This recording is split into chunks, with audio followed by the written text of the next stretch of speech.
বাংলাদেশিদের ভিসা কমিয়ে দেওয়ায় ভারতের হাসপাতালগুলোতে বিদেশি রোগীর সংখ্যা প্রায় অর্ধেকে নেমে গেছে। এই ভিসা প্রতিবন্ধকতার জন্য ধুঁকছে দেশটির চিকিৎসা খাত। এর ফলে ভারতের অর্থনীতিও বেশ ধাক্কা লেগেছে। সম্প্রতি এই সংক্রান্ত একটি প্রতিবেদন প্রকাশ করেছে কাতার ভিত্তিক সংবাদ মাধ্যম আল জাজিরা।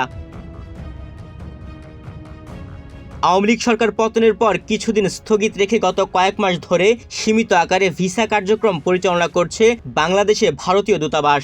এতে বিপাকে পড়েছেন চিকিৎসার জন্য ভারতীয় হাসপাতালগুলোর শরণাপন্ন হওয়া বাংলাদেশি রোগীরা। প্রতিবেদনে বলা হয়, সাধারণত প্রতি বছর ভারতের বিভিন্ন হাসপাতালে চিকিৎসা নেন প্রায় ২০ লাখ বিদেশি রোগী, যার ৬০% বাংলাদেশি।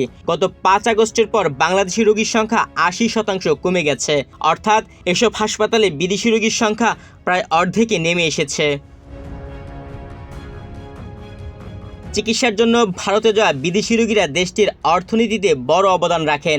এরপরই দেশটির বৈদেশিক আয়ের বড় উৎস পর্যটন। ট্যুরিস্ট ভিসাও পুরোপুরি বন্ধ করেছে ভারত সরকার। এ ধাক্কাও লেগেছে দেশটির অর্থনীতিতে। আল জাজিরার মতে ২০২৩ সালে মেডিকেল ট্যুরিজম খাত থেকে প্রায় ৯০০ কোটি মার্কিন ডলার ৭৭,১৮৯ কোটি রুপি যোগ হয়েছে ভারতের অর্থনীতিতে। বাংলাদেশে ভারতীয় ভিসা কেন্দ্রের এক কর্মকর্তার বরাত দিয়ে আল জাজিরা জানায়, শেখ হাসিনার পতনের আগে বাংলাদেশে ভারতের ৫টি ভিসা কেন্দ্রে দৈনিক অনলাইন ভিসার স্লট ছিল ৭,০০০। এখন এই সংখ্যা ৫০০-তে নামিয়ে আনা হয়েছে। বাংলাদেশি রোগী কমে যাওয়ায় সবচেয়ে বেশি ক্ষতিগ্রস্ত হচ্ছে কলকাতার হাসপাতালগুলো। ভারতীয় সংবাদ মাধ্যম দ্য প্রিন্টের বরাত দিয়ে আল জাজিরা জানায়, ৫০০ শয্যা বিশিষ্ট কলকাতার মাল্টি স্পেশালিটি পিআরএলস হাসপাতালের বহির্বিভাগে আগে দিনে ১৫০ জন বাংলাদেশি রোগী চিকিৎসা নিতেন। এই সংখ্যা কমে এখন ৩০-এর নিচে নেমে এসেছে।